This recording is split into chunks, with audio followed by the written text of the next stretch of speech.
காக்கும் தேவனாம் இயேசு கிறிஸ்துவின் நாமத்தில் அன்பின் வாழ்த்துக்கள். சங்கீதம் 119:57.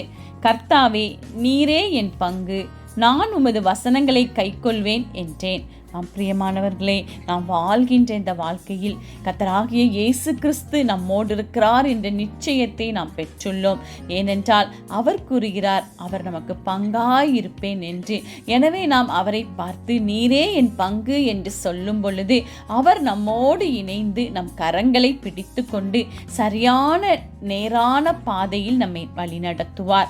அது மட்டுமல்ல, அவருடைய வசனங்களை நாம் கை கொள்ளும் பொழுது அவர் நம்மேல் கரிசனை இறங்கி நம்முடைய காரியங்கள் எல்லாவற்றிலும் ஜெயத்தை கொடுத்து அந்த ஜெய கிறிஸ்து நம் கரங்களை பிடிப்பார் என்று நாம் விசுவாசிக்க வேண்டும். நாம் செய்ய வேண்டியது கர்த்தராகிய இயேசு கிறிஸ்துவை நம் பங்காக ஏற்றுக்கொள்வோம். அவருடைய வசனங்களை தியானித்து நாம் சுதந்தரித்து கொண்டு அதன்படி நாம் நடப்போம். தேவ கிருபை நம் குடும்பங்களை தாங்கும். ஆமேன்.